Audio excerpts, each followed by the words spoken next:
میری بیٹی کی حفاظت کرنا، میں نے اسے تمہارے حوالے کیا، اسے دنیا کے حوالے نہ کرنا، اسی لوگوں کے حوالے مت کر دینا خان، وہ بہت بگڑ چکی ہے، میں نہیں چاہتا کہ وہ مزید بگڑے۔ اپنے چچا کے منہ سے ان کی بیٹی کے بارے میں ایسے الفاظ سن کر وہ حیران ہوا تھا۔ ان کی بیٹی تو اسے کافی سلجھی ہوئی لگی تھی۔ وہ بہت خراب ہو چکی ہے خان، تم اسے اپنے تحفظ میں لے لو، وہ تمہاری ہی قابو آ سکتی ہے۔ مرتے ہوئے چچا نے اس کا ہاتھ پکڑ کر منت کی تو وہ غصے سے لب دبا گیا، اور پھر اپنے چچا کے انتقال کے بعد اس نے اس لڑکی کو دیکھا جو بے حد معصوم لگی تھی، اسے پاکیزہ سی، مگر وہ نہیں جانتا تھا کہ یہ سب اس کی چچی کا کیا دھرا ہے۔ اپنی چچا کی وصیت پہ وہ اسے کڈنیپ کر کے زبردستی نکاح کر چکا تھا۔ وہ جو پہلے ہی ایک قید سے تنگ آ چکی تھی، دوبارہ سے اسی گھٹن زدہ قید میں جاری چیخ اٹھی، نہیں ہوا یہ نکاح، طلاق دو مجھے، میں کسی اور سے محبت کرتی۔ وہ چیخی جب اگلے ہی پل ارتضیٰ خان آفریدی کا تھپڑ اس کے جھنجھوڑ گیا۔ ٹھیک کہا تھا چچا نے، تم۔ بابا، بابا کیا ہوا ہے آپ کو؟ وہ روتے ہوئے چیخ رہی تھی مگر کوئی بھی اس کی پکار سننے والا نہیں تھا۔ چھوٹی ماما، چھوٹی ماما، بابا کو کچھ ہو گیا ہے۔ وہ نیچے کی جانب بھاگ کر اپنی سوتیلی ماں کو آواز دیتی روتے ہوئے بولی، تمہارا منحوس سایہ تھا میرے شوہر پہ، کیسے ممکن ہے کہ وہ بچہ تھا تمہارے اس منحوس سائے سے؟ رملہ خان کی حقارت آمیز آواز ان کے کانوں سے ٹکرائی جب وہ اگلے ہی پل پھتر ہو گئی۔ کیا واقعی وہ منحوس ہے؟ مگر سالم تو کہتا ہے کہ وہ منحوس نہیں ہے۔ اپنے دل میں خون کے آنسو بہاتی وہ سوچنے لگی جب رملہ خان نے اس کے کندھے پر ہاتھ رکھ کر اسے پیچھے کی جانب جھڑکتے اپنے قدم اپنے شوہر کے کمرے کی جانب بڑھائے۔ ملازموں کی مدد سے اگلے ہی لمحے زہیب آفریدی کو ہاسپٹل لے جایا گیا۔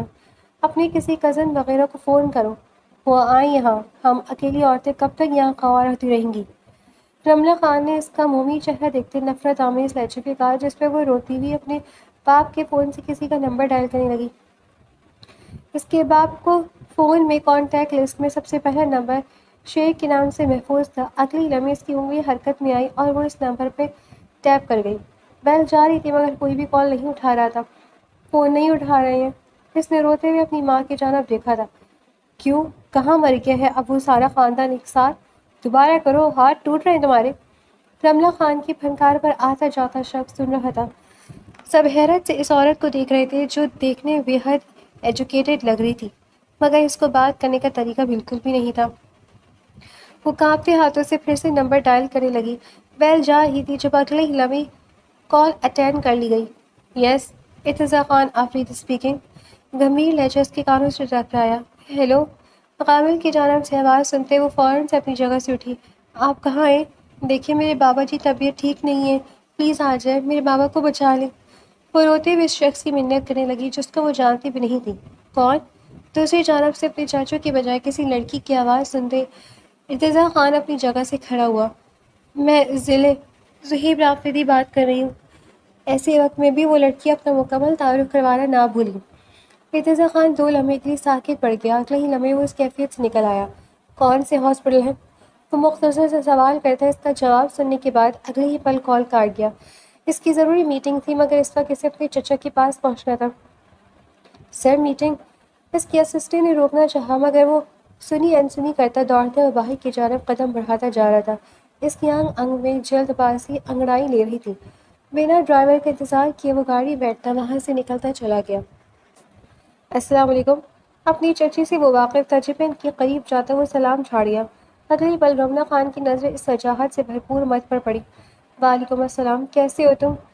انہیں یہ سوبر سا لڑکا بے حد پسند تھا جو بھی خوش دلی سے سر ہلاتی مروت کے مارے حال احوال دریافت کرنے لگے۔ خدا کا شکر میں ٹھیک ہوں، چاچو کو کیا ہوا ہے؟ اس کی انگ انگ میں بے چینی تھی، پتہ نہیں کمرے میں تھے اپنے یہ منحوس ماری ہی گئی تھی ان کے کمرے میں ان سے ملنے، اس کی بات سے یہ حالت ہوئی ہے ان کی۔ اچانک سے اپنی آنکھوں میں آنسو لاتی وہ اس کا دھیان بینچ پہ بیٹھی ضلع کی جانب مبذول کروا گئی تھی۔ ارتضیٰ خان نے پلٹتے ہوئے ان کے ہاتھ کے اشارے کے سمت دیکھا جہاں ایک لڑکی معصومیت کا پیکر بنی اپنے چہرے کو دونوں ہاتھوں سے چھپائے روتے ہوئے دعائیں مانگنے میں مصروف تھی۔ اس کا دعا مانگنے کا انداز کافی معصومیت بھرا تھا جبکہ اس کا چہرہ دیکھنے سے فی الحال وہ قاصر تھا۔ پیشنٹ کے ساتھ کون ہے؟ اس سے پہلے کوئی کچھ کہتا نرس نے آ کر پوچھا جس پہ ارتضیٰ خان 2 قدم آگے کی جانب بڑھا گیا۔ میں ہوں ان کے ساتھ، کیوں کیا ہوا، سب خیریت؟ اس کا انگ انگ اپنے چاچو سے ملنے کو تڑپ رہا تھا۔ جی ہاں خیریت ہی ہے، بس پیشنٹ کی کنڈیشنز کے بارے میں بتانا ہے، آپ چلیں ہمارے ساتھ۔ نرس نے پیشورانہ انداز میں کہتے اس کو ہاتھ سے سامنے کی جانب چلنے کا کہا، جس پہ وہ سر خم کرتا اس کے پیچھے پیچھے چلنے لگا۔ اندر ایک روم میں داخل ہوتی اس کی نظر ایک ضعیف شخص پہ پڑی، شاید وہ ڈاکٹر تھا۔ السلام علیکم، ارتزا خان نے اسے سلام کیا، جس کا اس ڈاکٹر نے زیر لب جواب دیا۔ کیا لگتے ہیں آپ پیشنٹ کے؟ ڈاکٹر نے اس کی جانب دیکھ کر گہری نظروں سے پوچھا تو وہ 2 پل کے لیے بھوکلا گیا۔ بھتیجا ہوں میں ان کا۔ اب کی دفعہ اس کا اعتماد قابل دید تھا۔ آپ کے پیشنٹ کو ہارٹ اٹیک ہوا ہے اور ان کے بچنے کے چانسز بہت کم ہیں۔ معلوم پڑا ہے کہ وہ کسی شدید ڈپریشن کا شکار ہے۔ آپ ایسا کریں، اس فائل میں سائن کریں، ہم ان کا آپریشن کریں۔ اگر ان کا کوئی جانی نقصان ہوا تو ہم ذمہ دار نہیں ہیں، اور اگر آپ سائن نہیں کرتے تو پھر آپ اپنے پیشنٹ کو یہاں سے لے کر جا سکتے ہیں۔ ڈاکٹر اپنی بات کہنے کے بعد خاموش ہو گیا، جبکہ ارتزا خان دنگ رہ گیا۔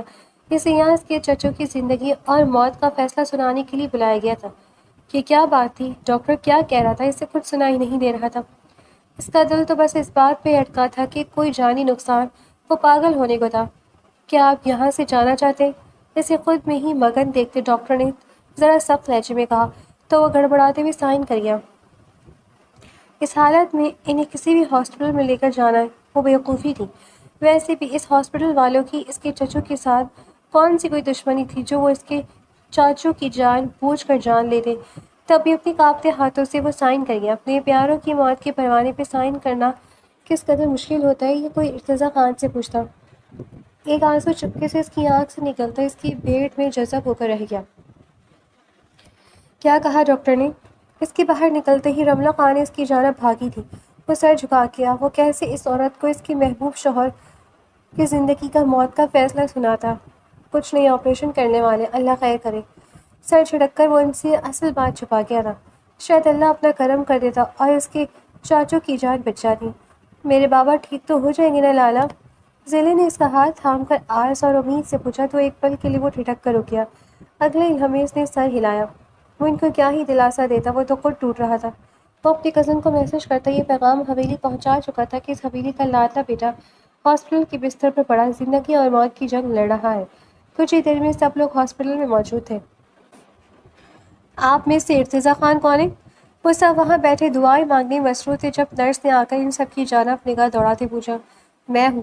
وہ اپنی جگہ سے اٹھتا اس کے 2 قدم قریب آیا۔ پیشنٹ کو آپ سے بات کرنی ہے، میرے ساتھ چلیں پلیز۔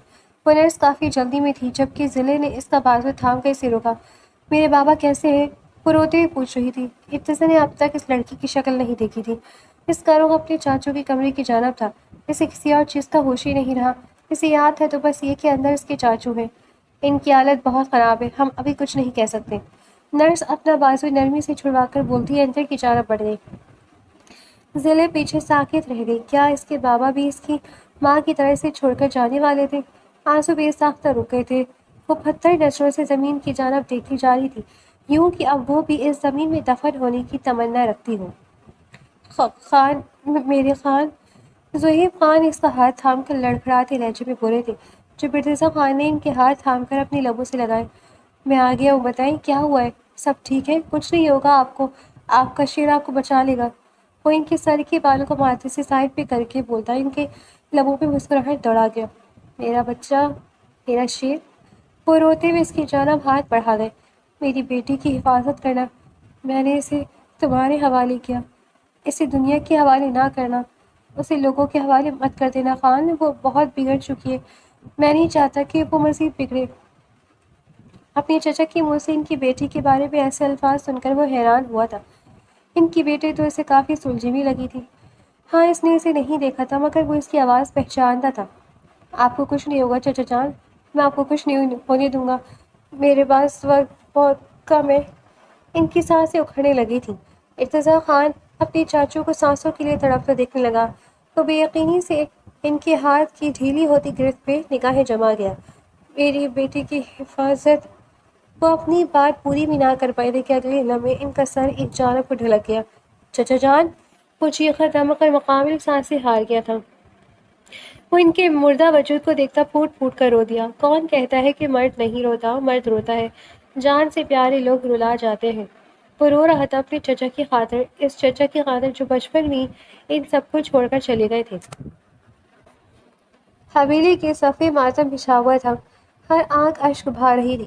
19 سالوں بعد اس حویلی میں وہ شخص آیا، بھی تو اپنی لاش کی صورت میں۔ اس حویلی کا سب سے لاڈلا سپرد ایک لاش بن کر رہ گیا تھا۔ ہر شخص کے دل میں یہ موت ناسور بن کر کھڑی ہو چکی تھی۔ ضلع کا رو رو کر برا حال تھا۔ اس کی کزن اسے سنبھالتے ہوئے بے حال ہو رہی تھی، مگر وہ کسی کے قابو میں نہیں آ رہی تھی۔ ایک باپ کا رشتہ ہی تو تھا اس کے پاس، وہ بھی اس سے چھین لیا گیا تھا۔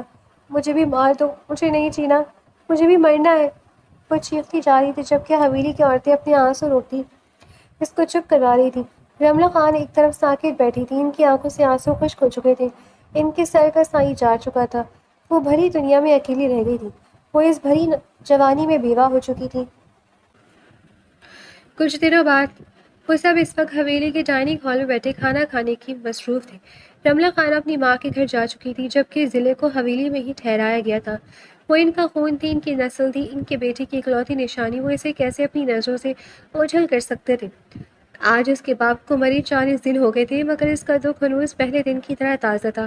ارتضیٰ خان کی نگاہیں اس کی جانب اٹھی، وہ کہیں سے بھی اس کو بگڑی ہوئی نہیں لگی تھی۔ وہ تو بہت معصوم تھی، بہت پاکیزہ، بہت خوبصورت۔ وہ سمجھ نہ سکا کہ اس کے چچا نے اسے بگڑا ہوا کیوں کہا تھا۔ وہ اس بات سے انجان تھا کہ وہ بگڑی ہوئی نہیں تھی، بلکہ اس کی دوسری چچی نے اس کے چچا کو اس لڑکی کے خلاف بھڑکایا تھا۔ وہ اپنی ضد میں اس لڑکی کا کردار ان کی نظر میں مشکوک ٹھہرا گئی تھی۔ مجھے نکاح کرنا ہے، کھانا ٹھیک سے کھاؤ ضلع، ارتضیٰ خان اسے اپنی پلیٹ میں چمچ ہلاتے دیکھ کر سنجیدگی سے کہا۔ باقی سب نے ٹھٹک کر اس کی جانب دیکھا تھا، جبکہ ظاہر نے آبرو چکا کر اپنے دوست کی جانب دیکھتے اگلے ہی پل اپنا چمچ زور زور سے اپنی پلیٹ میں ہلانا شروع کیا۔ اس کی حرکت پہ ارتضیٰ نے آبرو چکا کر اس کے ایسے کرنے کی وجہ جاننی چاہی، جب وہ سر خم کر گیا۔ مجھے بھی ایسے ہی بول کے کھانا ٹھیک سے کھاؤ ظاہر، وہ جان بوجھ کر اپنی آواز کو لڑکیوں کی مانند باریک کردہ خالص زنانہ لہجے میں بولنا تو ڈائننگ ہال قہقہوں سے گونج اٹھا۔ پہلے تیری شکل زنانہ ہے، اوپر سے تو آواز بھی ایسی کر لیتا ہے، نہ کیا کر، تیرے جینڈر پہ شک سا ہونے لگتا ہے۔ ارتضیٰ خان نے مسکراہٹ دبا کر کہتے اس کا منہ دیکھا جو مکمل پھول چکا تھا۔ لڑکیوں پہ لائن مار سکتا ہے لیکن دوست کو خوش نہیں کر سکتا۔ ظاہر کا لہجہ خفگی سے بھرپور تھا۔ بکواس نہیں کرو، وہ واقعی ٹھیک سے کھانا نہیں کھا رہی تھی۔ ارتضیٰ خان نے اسے گھور کر دیکھا تو ظاہر نے سمجھنے کے انداز میں سر ہلایا۔ دیکھتا ہوں میں کل سے تم مجھے کتنا نوٹ کرتا ہے۔ وہ آج تو اسے بخش چکا تھا، مگر ارتضیٰ خان جانتا تھا اب وہ ساری زندگی اس بات پہ اس کا ریکارڈ لگانے والا تھا۔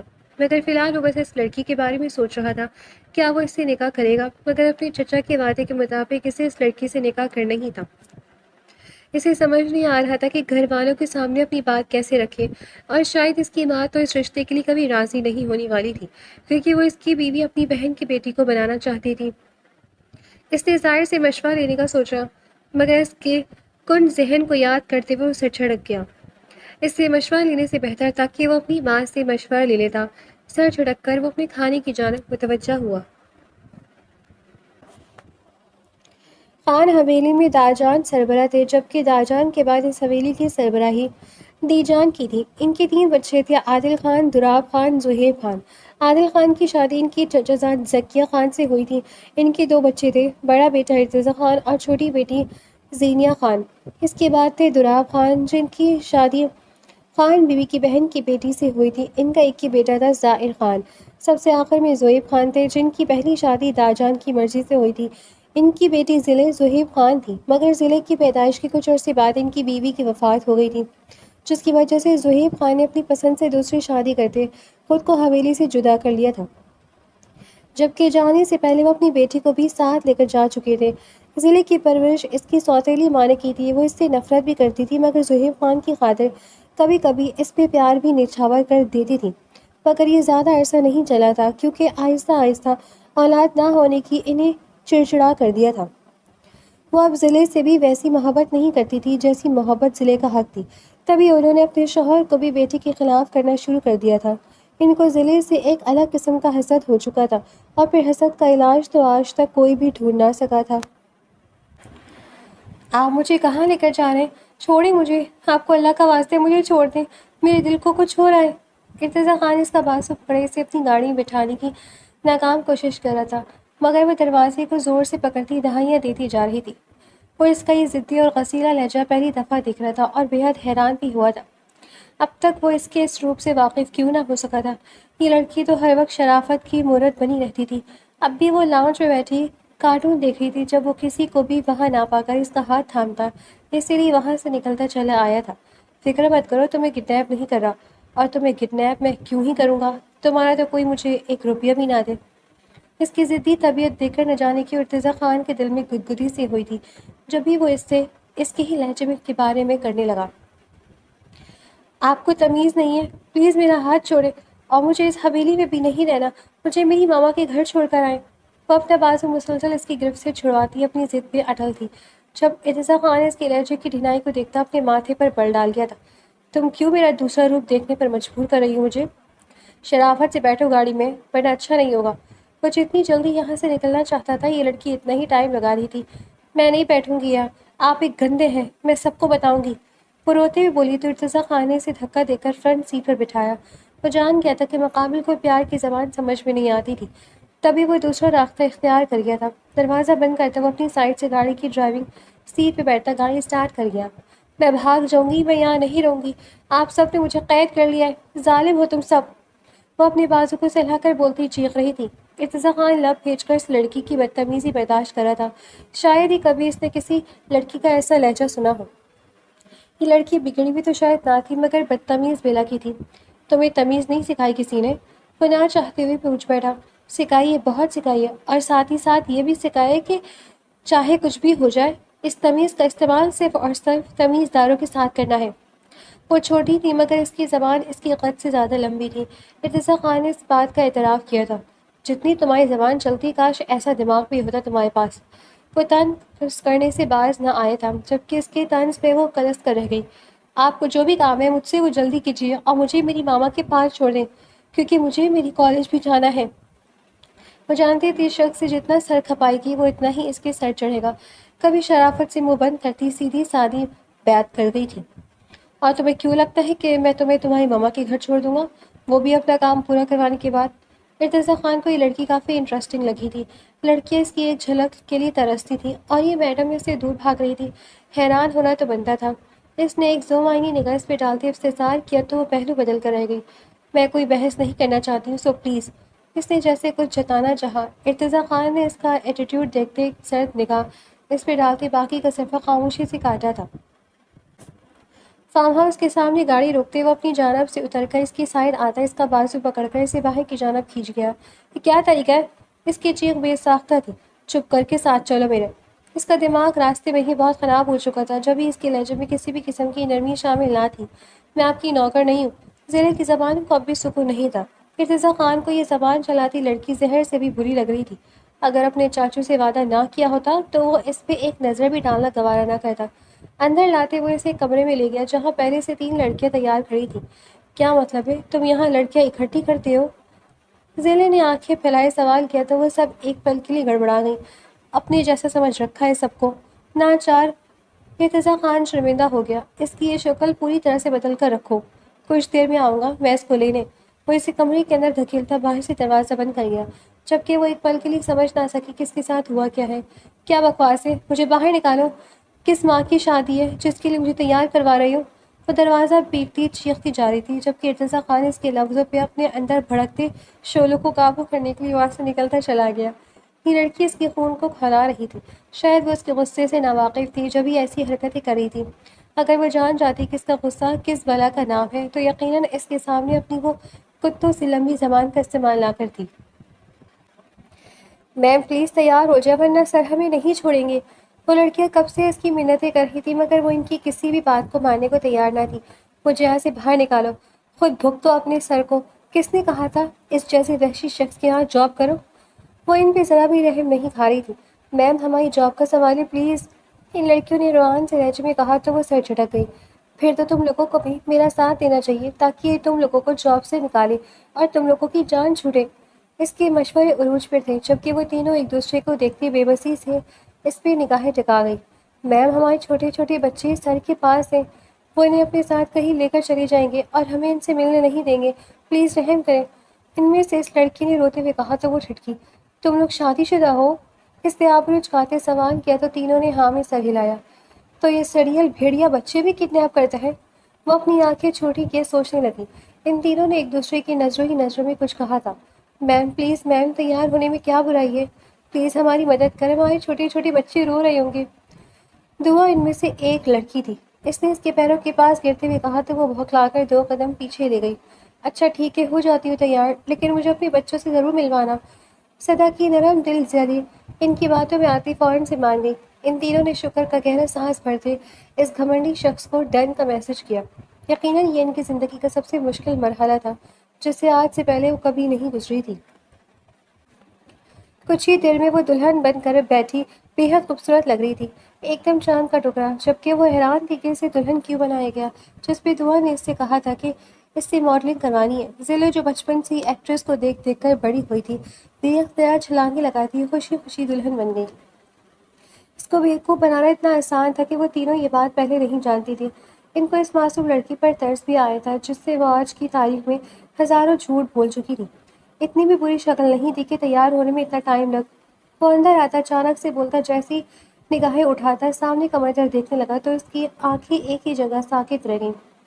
وہ دلہن کے روپ میں اس قدر حسین لگ رہی تھی کہ ارتضیٰ خان ایک پل کے لیے ہر وعدہ ہر جذبہ پیچھے چھوڑ گیا۔ بس وہ تھا اور یہ لڑکی جو نکاح کے لیے تیار نہیں ہوئی تھی بلکہ اس کا دل اجاڑنے کے لیے تیار ہوئی تھی۔ اس کے دل کی بنیادیں سامنے کھڑی حسینہ بری طرح ہلا چکی تھی۔ میرے 10 لاکھ ضائع نہیں گئے۔ کچھ دیر بعد اس کے صحن سے نکل کر وہ جان پوچھ کر اس سارے حسن کا کریڈٹ اپنے 10 لاکھ کو دے گیا، جبکہ ضلع کو اس کے لفظوں سے کوئی فرق نہیں پڑا تھا۔ وہ تو بس ماڈلنگ کرنے کو بیتاب تھی۔ کب جانا ہے شوٹ پہ؟ وہ اس کی جانب بڑھتی بےتابی سے بولی تو وہ تینوں اپنے لب دبا گئی۔ ارتضیٰ خان نے ناسمجھی سے اس کی جانب دیکھا۔ کون سا شوٹ؟ اس نے ان تینوں کے چہروں پر ایک نگاہ ڈالنے کے بعد اس چھوٹی قد والی قیامت سے آبرو چکا کر استحصال کیا تو وہ اپنے ماتھے پر بل ڈال گئی۔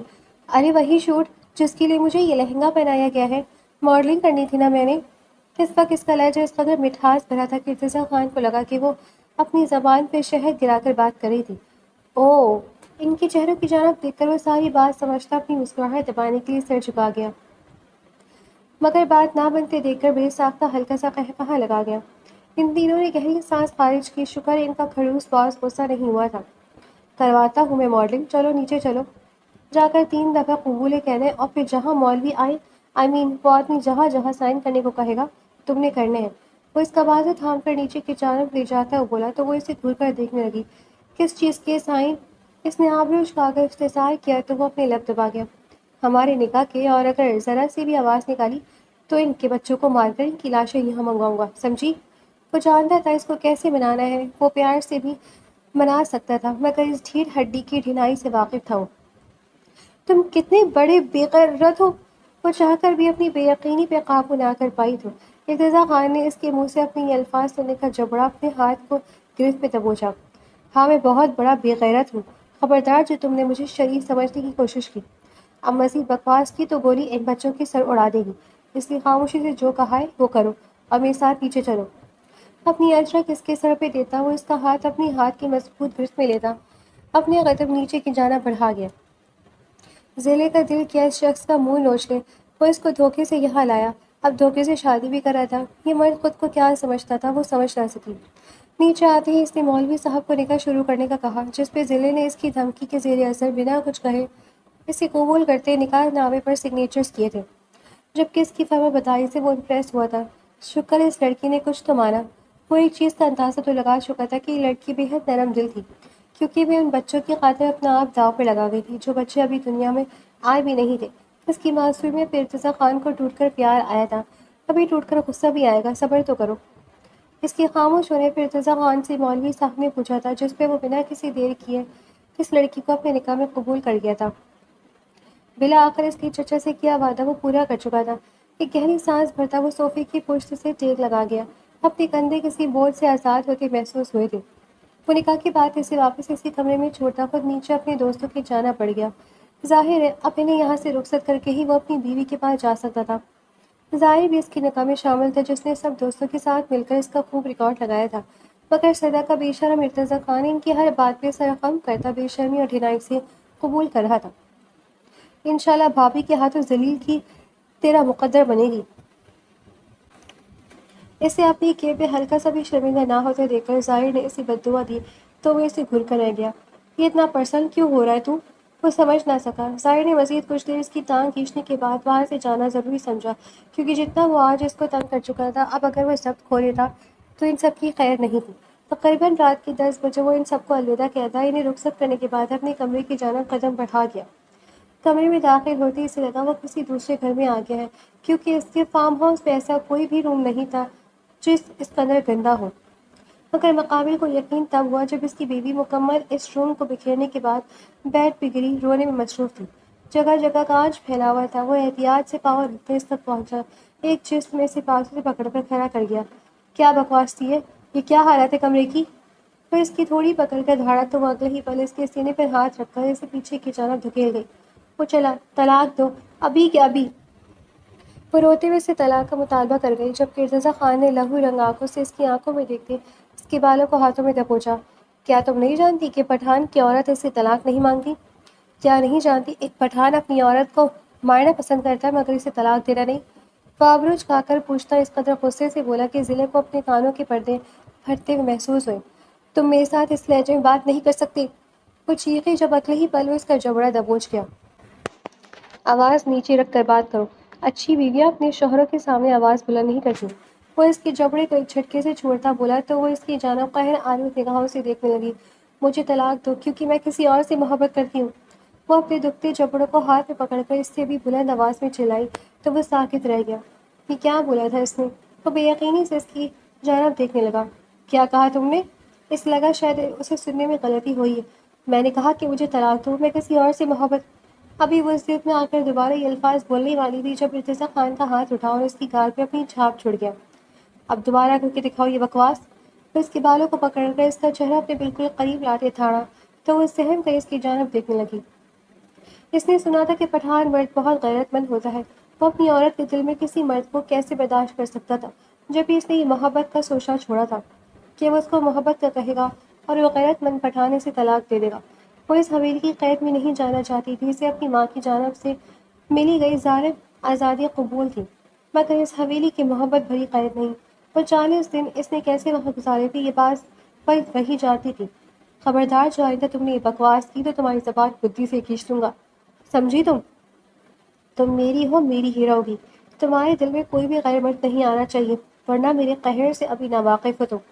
اس کو جھٹکے سے اوندھے منہ بیڈ پر گراتا وہ اس کمرے سے نکلتا چلا گیا، جبکہ پیچھے اس نے نفرت سے اس لڑکے کی پشت دیکھی تھی جو نہ جانے کس بدلے کی نکال رہا تھا اس سے۔ بابا کاش آپ یہاں ہوتے تو آج میں اس حال میں نہ ہوتی۔ بے بسی سے اپنی قسمت پہ روتی وہ اپنے بابا کو یاد کر گئی، یہ جانے بغیر کہ اس کے باپ نے اس شخص سے اس کو اپنی بیوی بنا کر تحفظ فراہم کرنے کا وعدہ لیا تھا۔ اگر وہ جان جاتی تو شاید وہ ارتضیٰ خان سے ایسی بدتمیزی کبھی نہ کرتی۔ وہ اس کو لیے حویلی واپس آ چکا تھا جبکہ پورے خاندان میں یہ خبر پھیل چکی تھی کہ ارتضیٰ خان نکاح کر چکا ہے۔ ارتضیٰ خان کی ماں نے یہ سننے کے بعد ساری حویلی کو رو رو کر اکٹھا کر رکھا تھا۔ ان کے آنسو کسی صورت تھمنے کا نام نہیں لے رہے تھے، جبکہ ارتضیٰ خان کب سے انہیں خاموش کروانے کی تگ و دود میں تھا۔ تم ماں کو بھول گئے، تمہیں ماں یاد نہ رہی؟ وہ تمہیں بس یہی بول رہی تھی، جبکہ دور کھڑی ضلع بے حد کمینی مسکراہٹ لبوں میں سجائے یہ منظر دیکھ رہی تھی۔ اس کے دل کو سکون ملا تھا اس شخص کی بے بسی دیکھ کر۔ ضرور اس لڑکی نے کوئی کالا جادو کیا ہے میرے بیٹے پہ، وہ اچانک سے ضلع کی جانب اشارہ کرتی بولی تو وہ بھوکلا گئی۔ ارتضیٰ خان کی نظر بے تحاشا اس مومی وجود پر پڑی۔ اس کی ماں کی بات تو ٹھیک تھی، یہ لڑکی واقعی اس پہ کوئی جادو کر چکی تھی۔ اوہ ہیلو آنٹی، میں نے آپ کے بیٹے پہ کوئی جادو نہیں کیا، بلکہ میں تو آپ کے بیٹے پہ ابھی جادو کروانے کا ارادہ رکھتی ہوں۔ وہ 2 قدم آگے آ کر انہیں بتانے لگی تو سب نے بے ساختہ ٹھٹک کر اس کی جانب دیکھا۔ ارتضیٰ خان بھی اس کی جانب ناسمجھی سے دیکھ رہا تھا۔ کیسا جادو؟ اس کے لبوں سے بے ساختہ پھسلا۔ تمہارے دل میں مجھے طلاق دینے کا خیال آ جائے گا، اس بات کا جادو۔ مزے سے اسے اپنے مفید خیالات سے آگاہ دیتی وہ سب کو کھلکھلانے پر مجبور کر گئی، جب ارتضیٰ خان کی ماں نے اس لڑکی کی جانب خفگی سے دیکھا۔ کیا یہ نکاح تم نے اپنی مرضی سے نہیں کیا؟ وہ نہ جانے کیا جاننا چاہ رہی تھی۔ 1% بھی نہیں، یہ شخص کسی کے بچے کڈنیپ۔ وہ اس کی پول کھلنے والی تھی جب اگلے ہی پل وہ اس کا بازو تھام کر اٹھ کھڑا ہوا۔ ہم رات میں ملتے ہیں۔ اس کی جانب دانت پیس کر دیکھتا وہ ایک نظر سب پہ ڈال کر دھیمے لہجے میں بولتا وہاں سے نکلتا چلا گیا۔ اپنی بیٹے کے ہو جانے پر اس کی ماں کی دہائیاں پھر سے شروع ہو چکی تھیں۔ انہیں لگا تھا یہ لڑکی ان کا بیڑا چھین چکی ہے۔ کیا بکواس کری تھی تم نیچے؟ وہ کمرے میں لا کر اسے دھکا دیتا بیڈ پر گرائے بولا تو ضلع نے اس کی جانب گھور کر دیکھا۔ میں تو سچ بتائی تھی، بتانا دیتے نا، کس بات کا خوف ہے آپ کو؟ وہ اس کی نکاح میں آنے کے بعد کچھ زیادہ ہی شیر ہو گئی تھی۔ اس کی ہمت اور جرأت پہ ارتضیٰ خان نے آبرو چکا کر اس کی مضبوط لہجے کو داد دی۔ وہ واقعی شیرنی تھی، اس کی شیرنی۔ اپنی اس زبان کا استعمال کم کیا کرو۔ تم سے نکاح کرنے کا مقصد کوئی غلط نہیں ہے، بلکہ اس کے پیچھے ایک بہت بڑی وجہ ہے، اور اب تو وہ وجہیں دو ہو چکی ہیں۔ اس لیے مجھ سے پنگا لیے بغیر سکون سے اس حویلی میں رہو، خوش رہو گی، اور اگر مجھے تنگ کرنے کی کوشش کی تو پھر سے مجھ سے بچ کر دیکھنا تم۔ وہ نرمی سے اس کے بالوں کی لڑ کو ہاتھ کی انگلی میں لپیٹ کر بولا تو اس کے نرم لہجے پہ وہ دو پل کے لیے ٹھٹک کر اٹھی۔ یہ اس قدر نرمی سے کیوں بات کر رہے ہو مجھ سے؟ اس نے مشکوک نگاہوں سے دیکھتے ہوئے پوچھا تو ارتضیٰ خان نے مسکراہٹ دبائی۔ اگر تم میرے ساتھ ٹھیک طرح سے پیش آؤ گی تو یقین جانو اس سے بھی زیادہ نرم لہجے میں بات کروں گا۔ وہ اس کے گھبرائے ہوئے تاثرات سے محفوظ ہوا تھا۔ جب ہی مزید اس کے قریب ہوتا گھمبیر لہجے میں گویا ہوا۔ ضلع گھبرا کر بیڈ سے نیچے اتری۔ اس شخص کے ساتھ لہجے کا مقابلہ تو وہ کر سکتی تھی، مگر یہ اس کی کون سی نئی چال تھی؟ اتنے نرم لہجے میں بات کرے گا تو اس سے لڑوں گی کیسے میں؟ وہ نہ چاہتے ہوئے بھی اس بارے میں سوچنے لگی۔ کیا سوچ رہی ہو؟ ارتضیٰ خان جاننا چاہتا تھا کہ وہ کیا سوچ رہی ہے، مگر پھر بھی مسکراہٹ دبا کر پوچھنے لگا۔ کچھ نہیں، میں آتی ہوں۔ وہ بھوکلا کر وہاں سے بھاگی اور 9 تو 11 ہو گئی۔ اس کا فلک جاگاف قہقہا کمرے کی زینت بنا تھا۔ وہ جان چکا تھا کہ اس لڑکی کو کیسے قابو کرنا ہے۔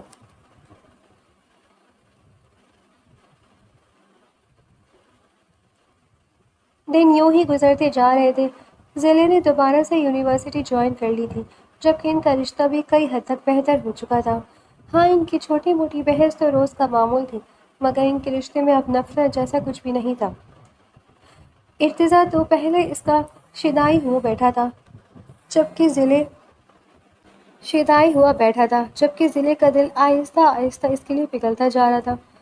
وہ اس گھر میں ہر شخص کا دل جیت چکی تھی، اپنے ساس سسر اور باقی سب کا بھی۔ ارتضیٰ ہی اسے یونیورسٹی چھوڑتا تھا اور لینے جاتا تھا۔ اس نے اپنی ماں سے ملنے کی کوشش کئی بار کی تھی، مگر وہ ظالم عورت اس سے ملنے سے انکار کر دیتی تھی، جس پہ وہ گھر آ کر گھنٹوں روتی رہتی تھی، مگر پھر ارتضیٰ اور باقی سب کے سمجھانے پر وہ دوبارہ سے نارمل ہو جاتی تھی۔ ارتضیٰ اسے صحیح ڈھیٹ کہتا تھا، کیونکہ یہ لڑکی اس قدر ذلیل ہونے کے بعد بھی دوبارہ سے اپنی ماں سے ملنے کی ضد کرتی تھی اور دوبارہ سے اس کے انکار پہ روتی تھی۔ اب تو اسے اس کی ماں کے پاس لے جانا چھوڑ چکا تھا، جس پہ جناب کو سننے کو ملتا تھا کہ وہ چاہتی ہی نہیں ہے کہ اس کی ملاقات اس کی ماں سے ہو، جبکہ اس کے اس الزام کے جواب میں ارتضیٰ بس اسے دیکھ کر رہ جاتا۔ کتنا غلط فہمی کا شکار تھی یہ عورت، وہ سر جھٹک گیا۔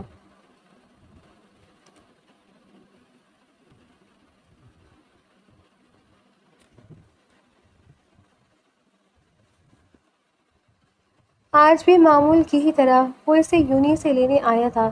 جب اسے پتہ چلا کہ میڈم پہلے سے ہی جا چکی ہیں، وہ حیران ہوا تھا کہ وہ پہلے کس کے ساتھ چلی گئی۔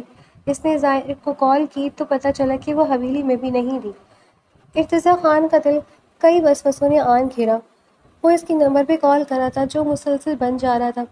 اس نے واچ مین سے پوچھا تھا، جس پہ اسے معلوم پڑا کہ وہ ایک لڑکی کے ساتھ اس جانب ہو گئی ہے۔ لڑکی کا نام سن کر اس کی آنکھیں بے یقینی سے پھیلی۔ وہ چاہ کر بھی وہ سوچنا نہیں چاہتا تھا جو اس کا دماغ اسے سوچنے پر مجبور کر رہا تھا۔ بے ساختہ اس نے اس طرف اپنی گاڑی بڑھائی جس جانب اسے واچ مین نے اشارہ کیا تھا۔ وہ چاروں طرف نظریں دوڑاتا چلتا جا رہا تھا، جب سامنے اس کی نظریں کیفے میں بیٹھی اپنی اسی بیوی پہ پڑی جو اپنے سامنے بیٹھے مرد کے ساتھ گفتگو کرتی ہر چیز کو فراموش کیے ہوئی تھی۔ وہ ایک جھٹکے میں اپنی گاڑی سے نکل کر باہر کی جانب اترا اور اگلے ہی پل لمبے لمبے ڈگ بھرتا اس شخص تک پہنچا۔ اس نے بنا کچھ سوچے سمجھے اس شخص کو کھڑا کرتے اسے مارنا شروع کیا، اور پھر وہ رکا نہیں تھا بلکہ در پہ در اسے مارتا گیا۔ ضلع نے چیختے ہوئے اسے روکنے کی کوشش کی تھی، مگر وہ رکنے کا نام نہیں لے رہا تھا۔ ارتضیٰ، آپ کو میری قسم ہے، پلیز! وہ پشتے اسے اپنے ساتھ لگا کر بولتی، اس کے دل کے مقام پر اپنی ہتھیلی جما گئی۔ ارتضیٰ خان ساکت ہوا، اس کو مارنے کے لیے اٹھا، ہوا کی مالک ہاتھ دھڑا کا دھڑ رہ گیا۔ اس لڑکی کی قسم نے اسے روک دیا۔ کیا کرا تھا یہ تمہارے ساتھ؟ وہ اس کی جانب اڑتا تھوڑی بلند آواز میں گویا ہوا، مگر اس نے اپنی آواز کو غصے میں نہیں ڈالا تھا، وہ جانتا تھا مقابل ڈر جائے گی اور رونے لگے گی۔ وہ میرا دوست ہے، چھٹی جلدی ہو گئی تھی تو تم کیفے میں آ گئے، آپ کو کال کرنی تھی مگر فون بند رہا تھا۔ وہ اس کو دھیمی آواز میں وضاحت دیتی اس کے سامنے نگاہیں جھکائے کھڑی تھی۔ اس کا دل خوف سے کانپ رہا تھا، وہ اس کا وحشت ناک روپ بھول نہیں پا رہی تھی۔ ارتضیٰ خان نے اس کی بات سنتے اپنے بال نوچنے شروع کیے۔ وہ کیا کیا سوچ چکا تھا اور یہ لڑکی یہاں کیا بتا رہی تھی۔ اس کا دل کیا سب کو شوٹ کر دے، کسی ایک کو بھی نہ چھوڑے۔ سنو، اس کو ہاسپٹل لے کر جا کر اس کی مرہم پٹی کروا دینا۔ وہ اپنے والیٹ سے چند ہزاروں کے نوٹ نکالتا ایک ویٹر کو تھماتے ہوئے بولا، اور اگلے ہی پل وہ اپنی بیوی کا ہاتھ تھام کر اس ہجوم کو چیرتے ہوئے نکل گیا۔ ارتضیٰ وہ سارے اس نے کچھ کہنا چاہا تھا مگر وہ اسے کا اشارہ کرتا گاڑی میں بٹھا گیا۔ اس وقت اس کا دماغ بری طرح سلگ رہا تھا۔ گھر آتے ہی وہ اسے اپنے لیے روم میں آیا تھا۔ کیوں گئی تھی اس کے ساتھ؟ وہ اس دفعہ کچھ غصے سے بولا تو وہ اپنی آنکھیں نم کر گئی۔ یار رونے کی کیا بات ہے؟ اس کی نم آنکھیں دیکھتا وہ اسے گلے سے لگا گیا۔ ضلع نے اس کا سہارا ملتے ہی پھوٹ پھوٹ کر رونا شروع کر دیا۔ اچھا سوری، نہیں کہہ رہا کچھ، اوپر دیکھو میری طرف۔ اس کو یوں روتے دیکھ کر وہ محبت سے بولتا اس کا چہرہ تھام کر بلند کر گیا۔ آئندہ میرے بغیر کبھی بھی یونی سے باہر نہیں نکلو گی، ٹھیک ہے؟